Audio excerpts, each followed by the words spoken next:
Bienvenidos a un nuevo Deep Dive. ¡Hola a todos!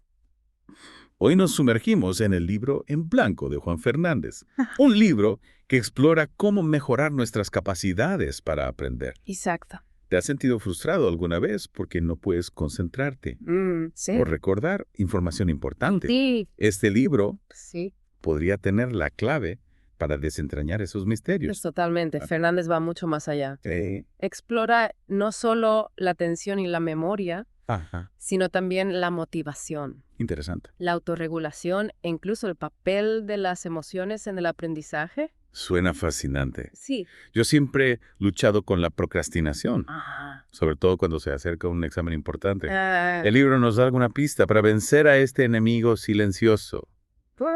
Por supuesto. y, Fernández utiliza la historia de Lola, mm, una estudiante que se siente abrumada por la presión de los exámenes Ajá. y termina postergando el estudio hasta el último momento. A través de Lola, el autor explora la raíz del problema, Entiendo.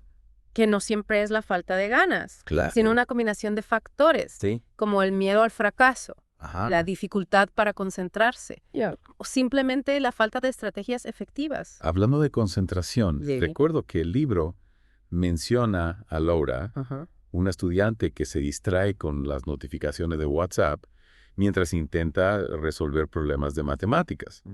¿Cómo podemos evitar caer en la trampa de las distracciones? Fernández nos explica Sí. que existen dos tipos de atención. Ajá. La distribuida, Mm, que nos permite procesar información general de forma casi automática, ya veo. y la focalizada, Ajá. que requiere un esfuerzo consciente para identificar detalles específicos. Es como la diferencia entre mirar un paisaje Sí, y buscar una flor específica exacto. en ese mismo paisaje, ¿no? Para comprender mejor la atención focalizada, Sí. el libro nos presenta el famoso experimento del gorila. ¿Lo conoces? Ese en el que los participantes deben contar los pases de balón entre jugadores de baloncesto. Sí. Y por estar tan concentrados, Ajá, muchos no se dan cuenta de un gorila que cruza la pantalla. precisamente. Es increíble. Ese experimento demuestra que la atención es como un foco Ajá. que ilumina solo una parte de la realidad. Interesante. Y para aprender de manera efectiva, Sí. necesitamos aprender a dirigir ese foco ¿Mm? hacia lo que realmente importa. Entonces, ¿cómo podemos entrenar nuestra atención para que sea más focalizada? El libro nos da alguna herramienta para lograrlo. Fernández propone diversas estrategias. Ajá. Y una de las más curiosas es la analogía de regar plantas. Regar plantas. Sí. No veo la conexión con la atención. El autor explica Sí. que al igual que debemos ajustar la cantidad de agua Ajá. según las necesidades de cada planta, Mm. nuestro cerebro debe aprender a dosificar la atención en función de la complejidad de la tarea. Entiendo. Por ejemplo, acciones automatizadas. Ajá. Como atarnos los cordones o conducir. Ya. No requieren tanta atención como aprender un idioma nuevo Claro. o resolver un problema matemático complejo. Nuestro cerebro es como un jardinero Sí. que debe distribuir sus recursos con sabiduría. Exactamente. Pero ¿qué pasa cuando nos cuesta mantener la atención durante el tiempo que necesitamos? Ajá. Ahí es donde entra la fuerza de voluntad, ¿verdad? Fernández argumenta que la fuerza de voluntad es un recurso limitado ¿Te veo bien? y que en lugar de depender solo de ella, Sí. es más efectivo crear hábitos y rutinas Mm. que nos ayuden a mantener la atención sin tanto esfuerzo consciente. Eso tiene mucho sentido. Sí. Las rutinas son como un camino ya trazado, Exacto. que nos facilita el recorrido. Ajá. Pero crear una rutina también requiere esfuerzo al principio, ¿no? Es cierto. Sí. Al principio puede ser incómodo. Ya. Piensa en la primera vez que intentaste atarte los cordones. Te costaba. Sí, frustrada. Y- Pero con la práctica se convirtió en una acción automática. Ya veo. Lo mismo sucede con las rutinas de estudio o trabajo. Entonces, la clave es la constancia. Sí. Convertir la acción en un hábito para que no dependa tanto de nuestra fuerza de voluntad. Exactamente. ¿De acuerdo? Y Fernández propone estrategias concretas Ajá. como establecer horarios fijos de estudio, similar a un horario laboral, Interesante. y planificar con anticipación Ya. para reducir la fatiga mental, Es la verdad. procrastinación. La procrastinación. ¿Ya? Mi archienemiga, Ajá. el libro nos da alguna herramienta para combatirla. ¡Por supuesto! En serio. Fernández analiza en detalle este fenómeno Ajá. Y utiliza la ecuación de Peirce-Steele para ilustrar los factores que nos llevan a postergar las tareas. Una ecuación. Sí. Eso se pone interesante. Ajá. Cuéntame más. La ecuación plantea ¿Sí? que la procrastinación es el resultado de multiplicar el tiempo disponible para completar la tarea por las distracciones y el retraso. Ya. Y dividirlo entre la confianza en nuestra capacidad y el valor que le damos a la tarea. O sea que si la fecha límite está lejos, Sí, hay muchas distracciones a nuestro alrededor exacto. y no confiamos en nuestra capacidad para completar la tarea. Ajá. Es más probable que la posterguemos. Claro. Claro. Si la tarea nos parece importante y creemos que podemos hacerla bien, Sí. la procrastinación disminuye. Es una ecuación simple, Sí, pero que revela la complejidad del proceso. totalmente. Fascinante. Ujú. Ahora entiendo por qué a veces, aunque quiera ponerme a estudiar, Sí, termino haciendo cualquier otra cosa. ya veo. Es la ecuación en acción. Exactamente. Y comprender esos factores Sí. nos permite tomar decisiones más conscientes Ajá, para evitar caer en la trampa de la procrastinación. claro. Hablando de retos, el libro también menciona a Alex, un estudiante que se esfuerza por recordar lo que lee, a pesar de pasar horas con el libro abierto. ¿Cuál es la clave para que la información se quede en nuestra memoria a largo plazo? Fernández nos explica que la memoria no es un simple almacén de datos, Ajá. sino una red de conexiones. Interesante. Aprender implica conectar la nueva información con lo que ya sabemos, Ya veo. creando una especie de telaraña de conocimiento. Es como si cada nuevo aprendizaje fuera un hilo Sí, que tejemos a la red existente. exactamente. Ya. Y para que esa red sea robusta, Sí. el libro nos invita a comprender la importancia del sueño Yes. para la consolidación de la memoria. Todos sabemos que dormir bien es fundamental. Ajá. Pero, ¿por qué es tan crucial para el aprendizaje? Fernández explica Sí. que durante el sueño, nuestro cerebro organiza y clasifica la información que hemos adquirido durante el día. Ya. Es como si durante la noche Sí. un bibliotecario ordenara los libros y creara un índice Ajá. para que podamos encontrarlos fácilmente. Entonces, si no dormimos lo suficiente, Sí. nuestra biblioteca mental se convierte en un caos. Exactamente. ¿Claro? Y eso dificulta no solo recordar la información, Sí. sino también comprenderla Ajá. y utilizarla de forma efectiva. Ahora entiendo por qué a veces después de una buena noche de sueño, las cosas parecen más claras. Es la magia del orden mental. Exacto. El sueño es un aliado fundamental para el aprendizaje. Totalmente. ¿De acuerdo? Bien. Ya sabemos que dormir bien es crucial, pero ¿cómo podemos asegurarnos de que la información se quede grabada en nuestra memoria a largo plazo? Simplemente repitiendo una y otra vez lo que queremos aprender. Fernández nos propone estrategias más efectivas Ajá. que la simple repetición. Interesante. Una de ellas es la creación de esquemas, Esquemas. ¿sí? Algo así como las carpetas que usamos en nuestro ordenador para clasificar archivos. Exacto. Ya ves. Los esquemas son como carpetas mentales Ajá. que nos permiten agrupar información relacionada, facilitando su comprensión y recuerdo. Interesante. Sí. Entonces, para aprender de forma efectiva, Ajá. no solo debemos memorizar datos aislados, Mira, sino crear conexiones y organizar la información en nuestra mente. precisamente.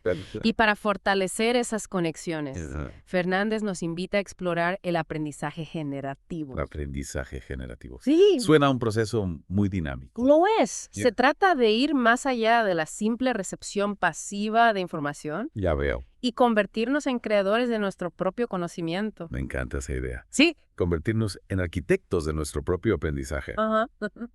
Pero ¿cómo podemos poner en práctica este aprendizaje generativo? El libro nos da alguna pista. Fernández propone diversas estrategias, ¿Qué? como el autoexamen y la práctica espaciada. Autoexamen. Ajá. ¿Te refieres a hacernos preguntas a nosotros mismos sobre lo que estamos aprendiendo? Sí. Ya.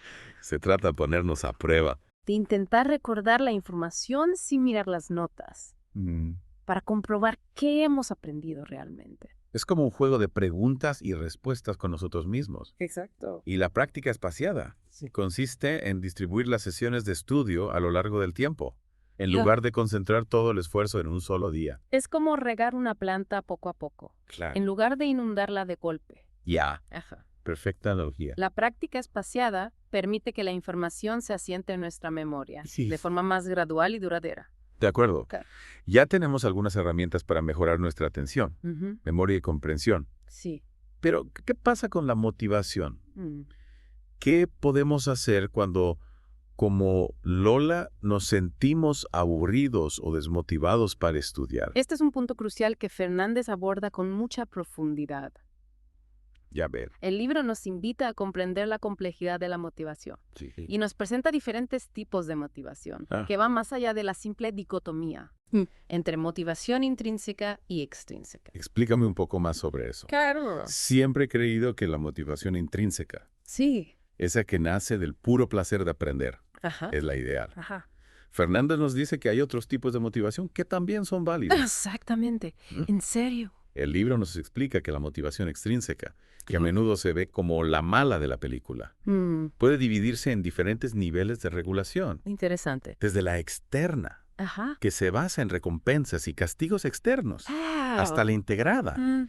donde la actividad en sí misma Sí. se alinea con nuestros valores y objetivos personales. O sea que la motivación extrínseca no siempre es negativa. Exacto, Depende de cómo la utilicemos. precisamente. ¿Qué? Y lo interesante es que Fernández nos muestra sí es. cómo podemos aprovechar la motivación extrínseca Ajá. para fortalecer la motivación intrínseca. ¿Cómo se logra eso? Mm, El libro nos da algún ejemplo. Por ejemplo, si tienes que estudiar un tema que no te apasiona, puedes empezar estableciéndote pequeñas metas a corto plazo ya veo. que te den una sensación de logro y te animen a seguir adelante. Es como dividir una maratón en tramos más pequeños para que no nos Sí. desanime la distancia total. Excelente analogía. Sí. Y a medida que avanzas y vas cumpliendo esas metas, Sí. es posible que descubras aspectos del tema que sí te interesan. Ajá. Y la motivación extrínseca se vaya transformando en motivación intrínseca. Es fascinante cómo la motivación puede evolucionar.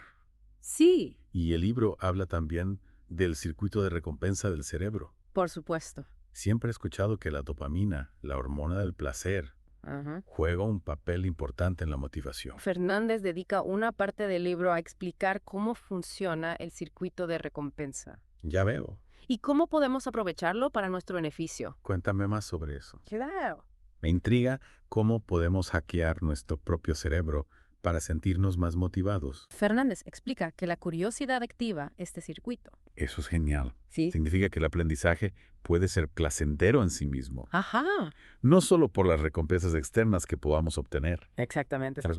Y el libro nos invita a explorar estrategias para cultivar la curiosidad, ¿Cómo cuáles? como plantearnos preguntas, Ajá. buscar información que nos intrigue Mm, o conectar el aprendizaje con nuestros intereses personales. ya veo. Se trata de convertir el aprendizaje en un juego, Sí, en una aventura de descubrimiento. exacto. Y al hacerlo, Sí. activamos el circuito de recompensa de nuestro cerebro Mm. y nos sentimos más motivados para seguir aprendiendo. Es increíble cómo la ciencia nos puede ayudar a comprender mejor nuestros propios procesos mentales. Totalmente.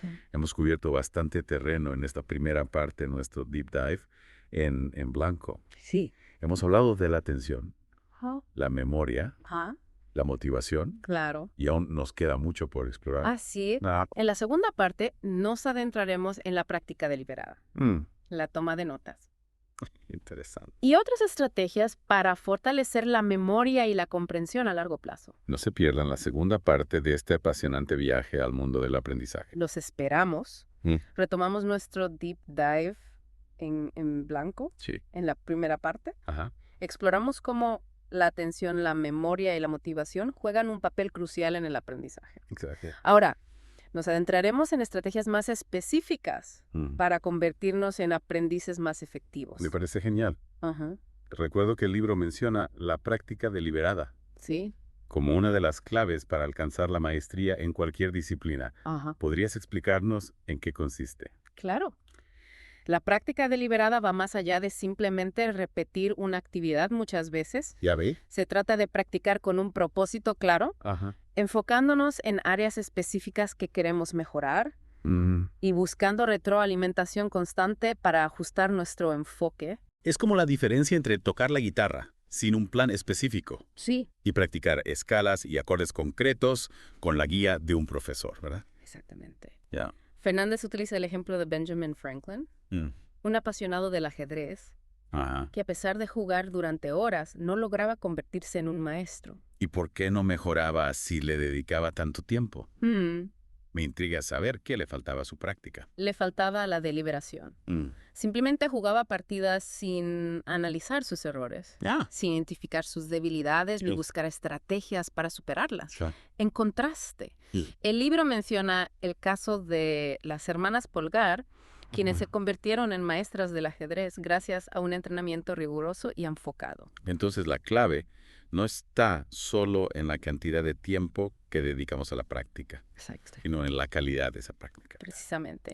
Las hermanas Polgar no solo jugaban mucho al ajedrez, sino que lo hacían con un objetivo claro: mejorar su técnica, su estrategia y su capacidad de análisis. Fue un enfoque muy disciplinado. Sí. El libro nos da alguna pista sobre cómo podemos aplicar la práctica deliberada en nuestro propio aprendizaje. Fernández destaca 3 características esenciales de la práctica deliberada. Primero, debe ser desafiante, es decir, debe llevarnos más allá de nuestra zona de confort. Segundo, debe ser específica, enfocándonos en un aspecto concreto que queremos mejorar. Y tercero, requiere retroalimentación constante para saber si estamos progresando, qué necesitamos ajustar. Es como tener un mapa que nos guía hacia la maestría, pero también necesitamos un guía que nos ayude a interpretar ese mapa, a corregir el rumbo cuando nos desviamos. Y Fernández nos recuerda que la práctica deliberada no es un camino fácil ni rápido. Ya veo. Requiere esfuerzo, disciplina y paciencia. Pero los resultados valen la pena, ¿verdad? Sin duda. La práctica deliberada nos permite desarrollar habilidades de alto nivel y convertirnos en aprendices más efectivos y resilientes. Hablando de estrategias para aprender de forma efectiva, el libro también dedica un espacio a la toma de notas. ¿Qué nos dice Fernández sobre cómo convertir esta actividad en una herramienta poderosa para el aprendizaje? Fernández enfatiza que la toma de notas no debe ser una transcripción pasiva de información, sino un proceso activo de pensamiento que nos obliga a procesar, organizar y conectar la información que estamos aprendiendo. Es como si convirtiéramos la información en un mapa mental que nos ayuda a navegar por el conocimiento. Fernández recomienda usar analogías para relacionar conceptos nuevos con conocimientos previos. Y también reorganizar las notas para crear esquemas y conexiones que faciliten la comprensión y el recuerdo. Es interesante cómo el libro nos invita a ser creativos con nuestras notas. Va a ir más allá de la simple copia textual. ¿Y qué nos dice sobre las diferentes formas de fortalecer la memoria a largo plazo? Fernández introduce los conceptos de fuerza de almacenamiento y fuerza de recuperación. Fuerza de almacenamiento y fuerza de recuperación. No estoy segura de entender la diferencia. La fuerza de almacenamiento se refiere a la solidez con la que la información se guarda en nuestra memoria, mientras que la fuerza de recuperación se refiere a la facilidad con la que podemos acceder a esa información cuando la necesitamos. Es como la diferencia entre tener un libro en nuestra biblioteca y poder encontrarlo rápidamente cuando lo necesitamos. Exacto. Ya veo. Y Fernández explica que para fortalecer la fuerza de recuperación es más efectivo usar el recuerdo activo que la repetición pasiva. Recuerdo activo. ¿Te refieres a intentar recordar la información sin mirar las notas? Sí. Se trata de desafiar nuestra memoria, de obligarnos a buscar la información en nuestra mente, en lugar de depender de una fuente externa.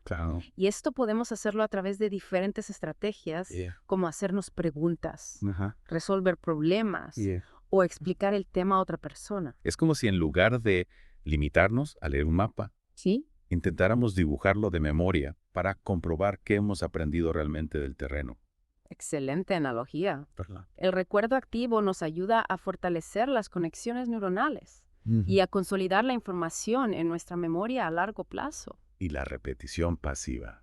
Como relea las notas una y otra vez, no es efectiva. La repetición pasiva puede ayudar a fortalecer la fuerza de almacenamiento. Ya veo. Es decir, a que la información se guarde en nuestra memoria. Pero no es tan efectiva para fortalecer la fuerza de recuperación, que es la que nos permite acceder a la información cuando la necesitamos. Entonces, para aprender de forma efectiva, Sí. no basta con memorizar la información, Sino que debemos practicar su recuperación activa, Precisamente. ¿verdad? Y Fernández nos recuerda que la práctica de recuperación debe ser espaciada, es decir, distribuida a lo largo del tiempo para que sea más efectiva. Es como regar una planta poco a poco Sí. en lugar de inundarla de golpe. Ajá. Ya lo hemos mencionado antes. Pero esta analogía parece funcionar para muchos aspectos del aprendizaje. Es cierto, en verdad. La práctica espaciada permite que la información se consolide mejor en nuestra memoria Sí, y que las conexiones neuronales se fortalezcan. de acuerdo. Mm. Hemos hablado de la práctica deliberada, Sí. la toma de notas, el recuerdo activo y la práctica espaciada. Exacto. Todas estas estrategias nos ayudan a fortalecer nuestra memoria y comprensión a largo plazo. Claro.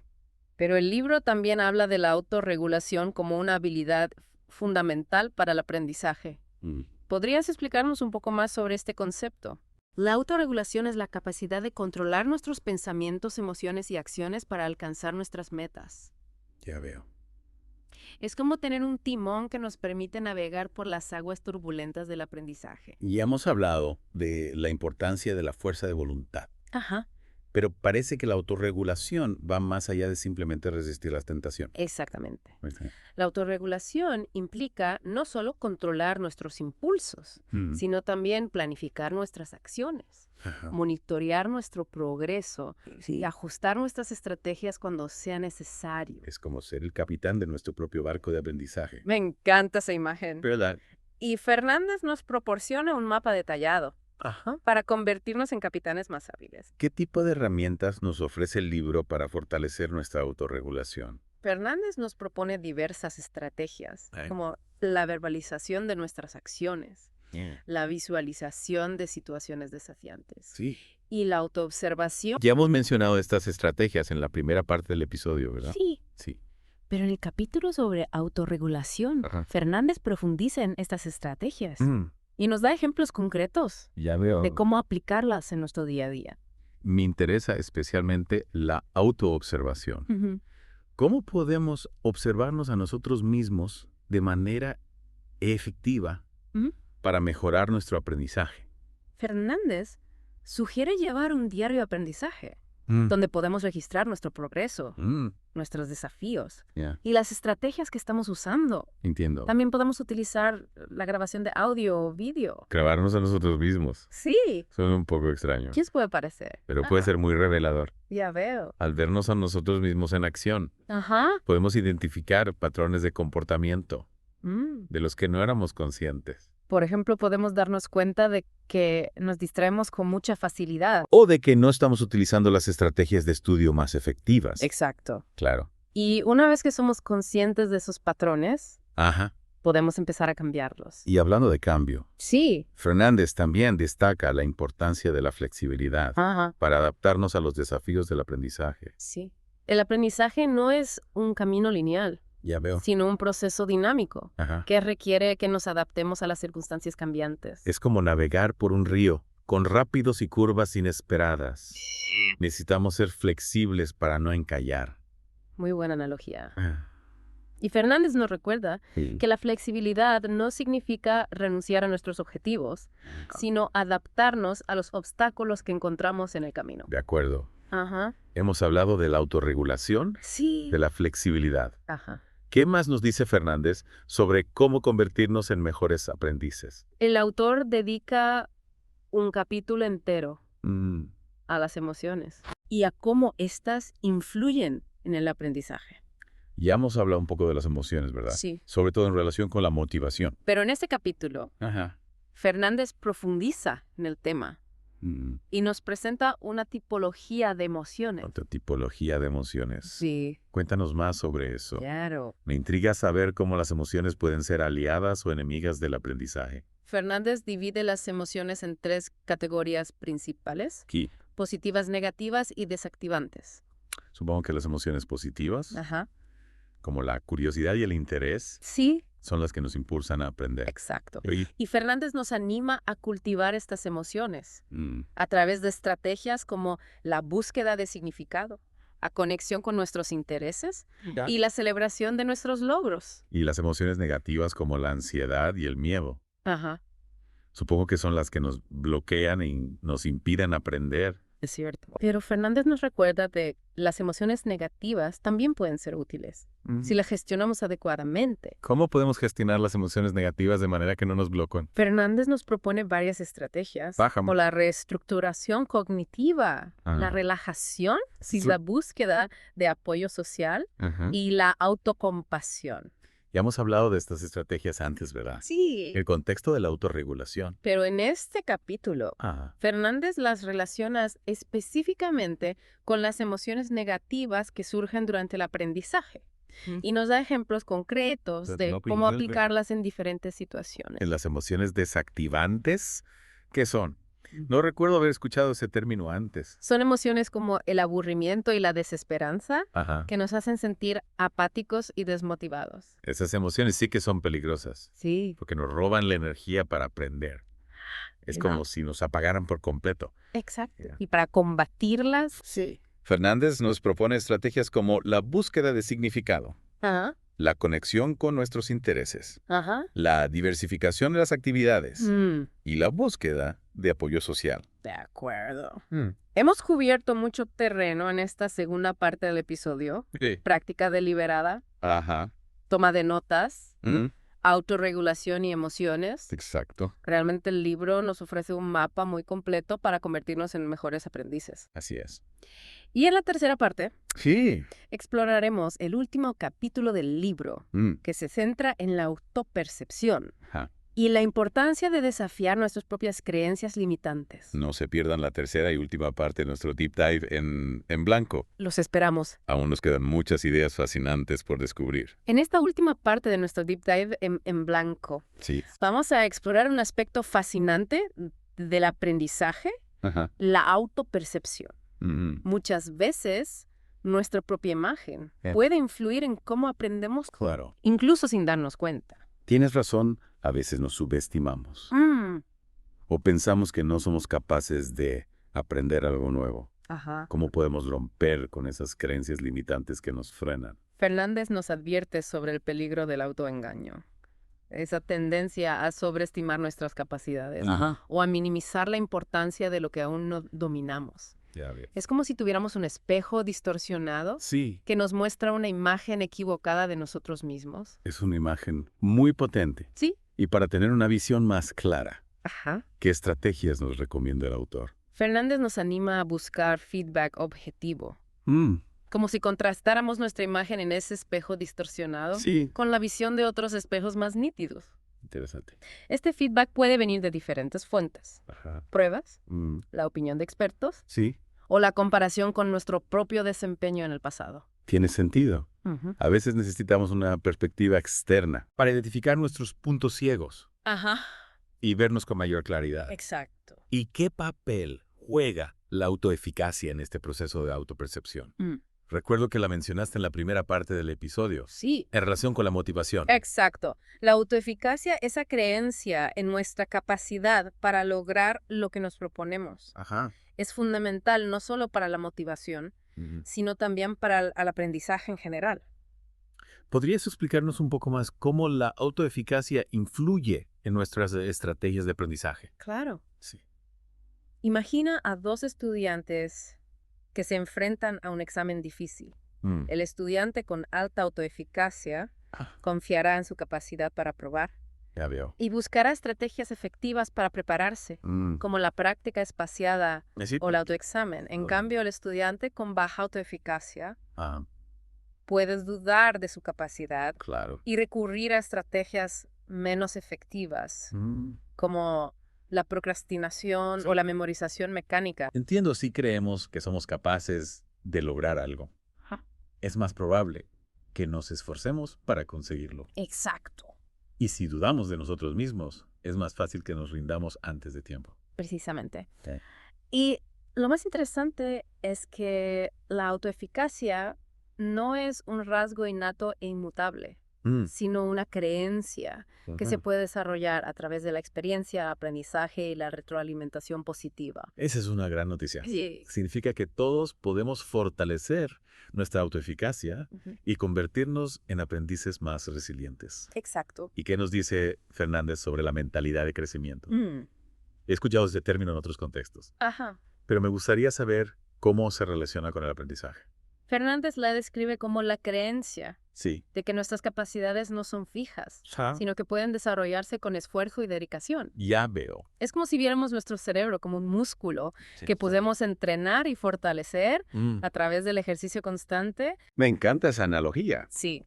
Significa que no estamos limitados por nuestras capacidades actuales, Exacto.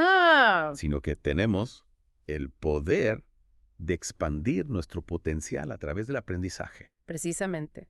La mentalidad de crecimiento nos impulsa a ver los desafíos como oportunidades de aprendizaje, a no tener miedo al fracaso y a perseverar en nuestro camino hacia la maestría. Es una perspectiva muy inspiradora. Sí. Nos invita a abrazar el aprendizaje como un viaje de constante evolución y crecimiento.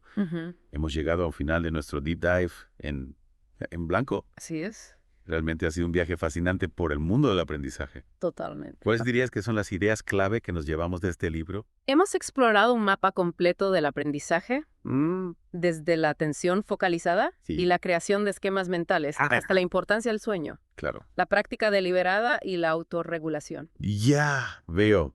Pero más allá de las estrategias concretas. Creo que la idea central del libro es que todos podemos convertirnos en mejores aprendices si comprendemos cómo funciona nuestra mente y utilizamos las herramientas adecuadas. Estoy totalmente de acuerdo. El libro nos ha dado una nueva perspectiva sobre el aprendizaje. Sí. No como una tarea tediosa, sino como una aventura apasionante que nos permite expandir nuestro potencial y transformar nuestra vida. Sin duda. ¿Verdad? Este deep dive nos ha dejado con muchas ideas para reflexionar y poner en práctica. Gracias por acompañarnos en este viaje. El placer ha sido mío. Y a todos ustedes que nos escuchan, los invitamos a suscribirse al podcast Sí. para no perderse futuros episodios de Deep Dive, donde seguimos explorando las ideas que nos ayudan a comprender mejor el mundo y a nosotros mismos. Claro. Hasta la próxima. El medano Julio se van tan pudriera por menos hilado de estar bonita. Hasta la próxima.